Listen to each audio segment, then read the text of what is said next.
You guys are going to be hopefully impressed. I actually think it's pretty damn awesome. So we take the battle to the ground. In actually the case of the demo we're going to do, we'll be taking it to a space station. Aim for the head, shoot for the stars. I didn't really come up with that one.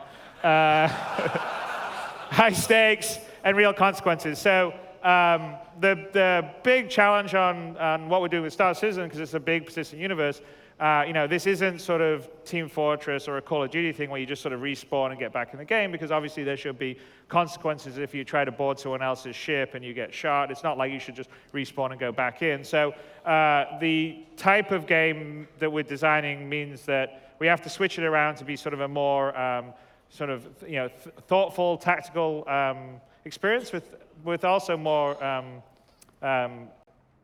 essentially consequences to your actions. So we don't have death with respawn, so it's a constant sort of looming threat. We do have sort of, if you want to think of it as a respawn mechanic, you get shot, you can get shot in various different parts, your legs, your arms. If you get shot on a leg, you'll sort of limp around.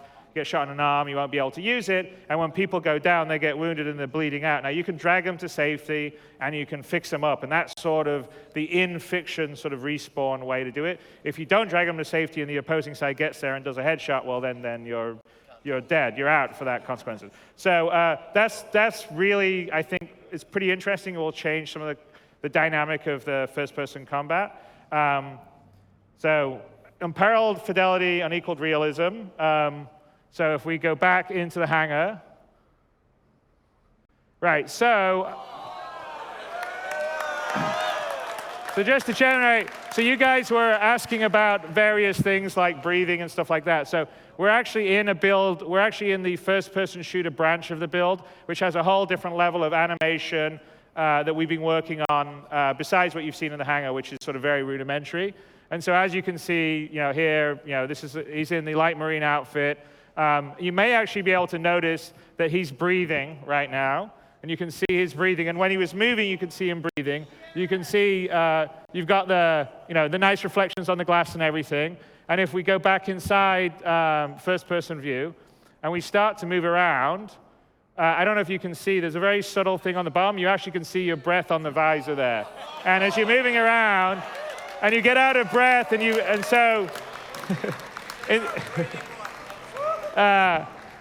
in terms of real combat, if you're running around at a certain point and you're out of breath, it's sort of like you can't maybe shoot as well and you can't run quite as fast. So if I'm quiet, you can hear the breathing now as he starts to move.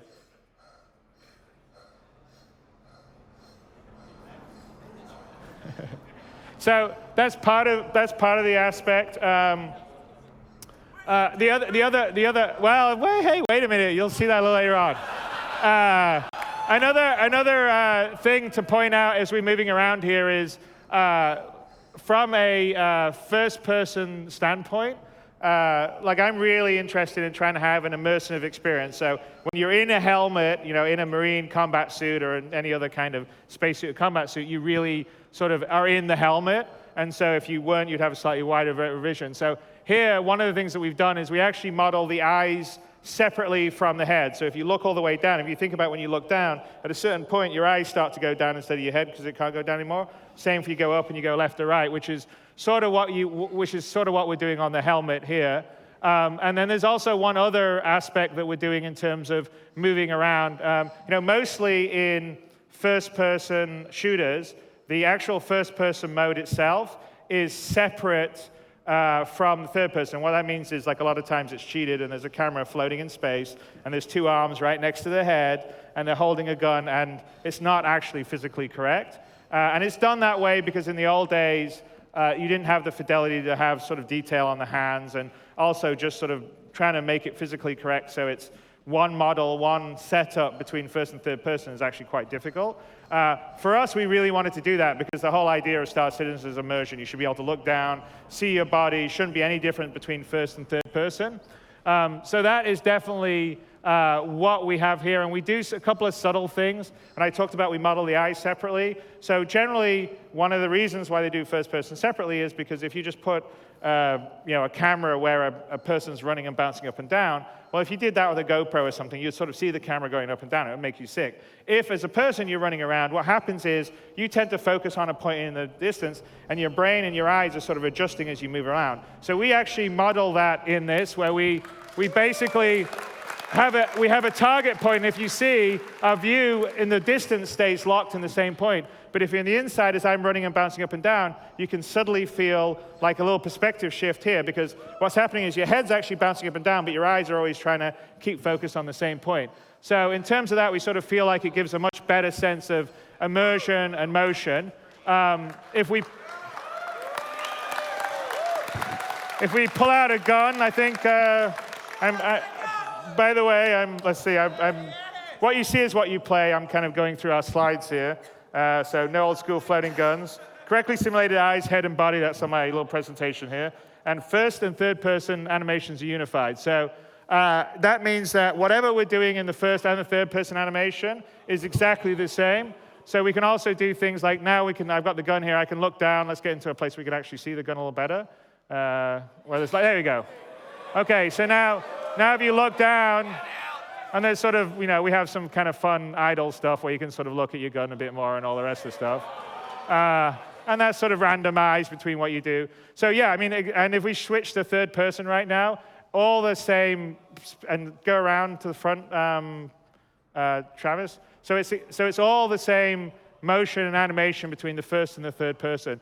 And we also, simulate everything. So if we fire now, you'll sort of see, you can see his fingers pulling as he's firing. So all of that's happening.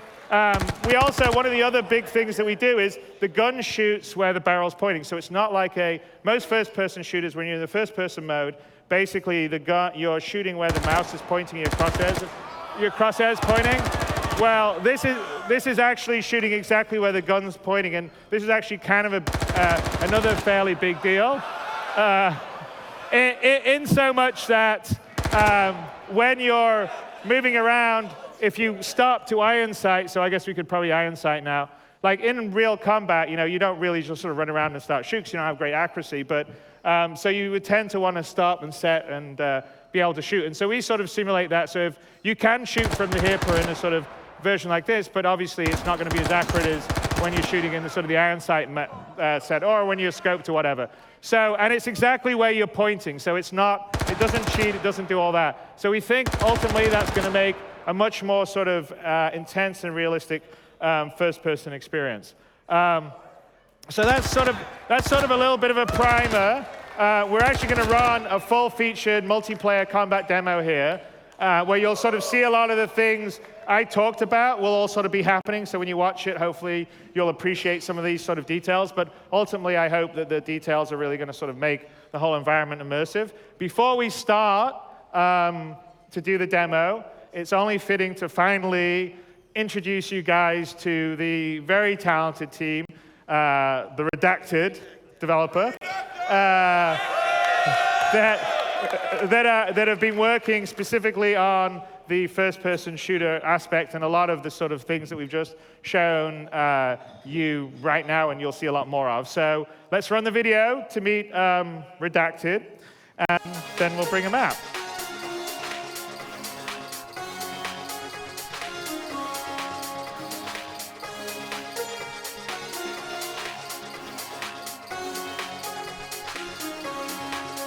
Hi, my name is Chuck Brungart. I'm president of IllFonic. Hi, my name is Kedron Gonzalez. I'm the creative director at IllFonic. We started probably 7 years ago, actually, coming up November. I met Kedron. Basically, we started out of Paul Jackson, our lead programmer's garage here. We started in a garage to a studio apartment to a small warehouse to a spot above a nightclub my brother runs downtown. A couple years later, had our first title, Nexus, that was part of THQ Partners. When we shipped Nexus, we were about 12, 13 people, so we're a really small team. We were the first licensee to ship a CryEngine 3 game. So it's kind of a big accomplishment for us. Really excited now to finally be able to announce we're working on Star Citizen FPS. Get it out there in the open to the public and finally understand and see what we've been, really working hard on. People are so excited to work on this project. Our team's kind of all age range, but they have a very young vibe and personality. My name is David Langoliers, and I am senior producer here at Elphonic. My name's Cole Gray. I work at Elphonic, and I'm the lead artist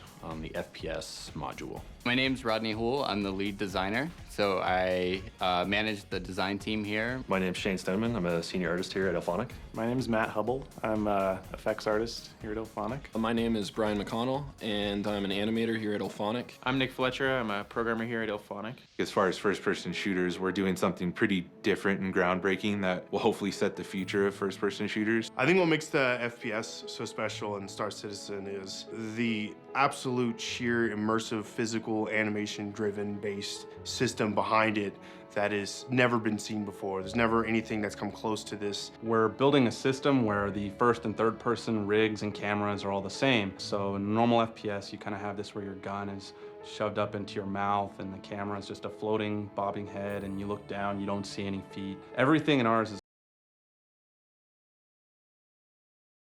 gun when you look down. When you look up, you're not going to see the feet. Instead, you're going to see the top of your helmet.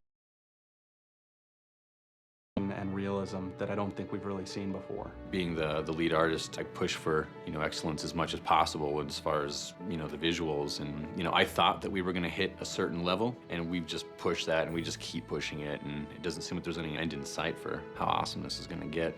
The main theme behind what Star Citizen FPS is, especially in like a persistent universe type setting, is it's a very high-risk gameplay. I think that's what makes it unique and special. Some of the cool things you can do in Star Citizen FPS levels. For example, let's say if you're coming onto a space station and you don't know what to expect. There's a lot of bad guys. You and your entire team's been killed. It's just you now. And you're there for whatever reason. Maybe you're trying to steal cargo, you're trying to assassinate somebody, you're trying to blow up the station. Most levels and most area stations, ships, a lot of planet-side locations will have the ability for players to radically change the playing field at any time. So you can go cut the power off the entire thing. You can turn off oxygen. You can open up all the hangar doors and suck everybody out. You can blow up, set a self-destruct and blow up the whole place. There's so many different things you can do to change the level you're playing in. Like what we're trying to do is make it feel like it's realistic, like when you shoot from the hip, you're not gonna have good aim. You really need to focus on being careful and iron sighting like you would in real life. So it's bringing an element of simulation that has been lacking in FPS titles. There's the risk of permanent death, so there's, always a high attention factor. Already we have a bunch of stuff in the game, just like the different tactics that'll be used, especially with zero-G. With Star Citizen, now we can fight first-person style in a zero-G environment. Everyone's floating around, and you can shoot each other that way. I haven't seen anything like this before, but in movies. It's going to change the way that people play first-person shooters for years to come. So what excites me most about Star Citizen, the community is massive and they support the game, and I really love how we're impressing the community, the actual fans that are gonna play it, and that's what game development should be about. The thing I'm most excited about, I think honestly, is gonna be the day whenever I can log in and I can really mess with players, because the systems that are designed and put into place just allow a degree of just messing with players just the right way, like sneaking behind them, tricking them. You can really screw with people, and that's awesome. The activity I'm most excited about in Star Citizen is probably playing the pirate. I've always been the type that likes to kind of play the bad guy in the video game. Being able to hop from one ship mid-flight, jump on another ship, hijack it, mostly for the team dynamics that'll come from that. Flying around and being able to board other people's ships and just sweep through and kill everybody and take all their stuff. The thing that excites me the most about Star Citizen is just how big and ambitious the project is. The first-person shooter, the persistent universe, being able to fly and have the exploration. There's been games that have done little parts of Star Citizen throughout, but there hasn't been a game that's been all the parts mashed together in one giant super game. And I think that's probably the most exciting part about it. What excites me most would have to be the fact that we're basically groundbreaking the future of video games. I'm really proud of my team here. They've been doing an amazing job. They've been working really, really hard. Chris asked me to come up with a design for the FPS system, and he told me the direction he was wanting to go in. I knew that The system I gave them as a design was going to be really difficult. Very thankful that they dealt with that and believed in my vision as well as Chris's vision and pushed themselves to make it happen. It's the best thing that, you know, our studio's ever done, and it's really been an honor to have the opportunity to do it. As far as the studio, we've always wanted to be kind of in the AAA lane, making groundbreaking stuff that's pushing graphics and pushing gameplay. I think everyone's going to be really happy when they finally get to play this thing, you know, I guess early next year sometime.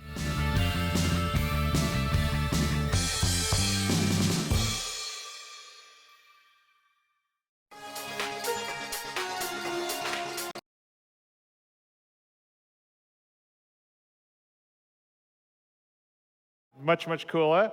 So for our little FPS demo, I'm going to invite Team Marine to the stage. So these are the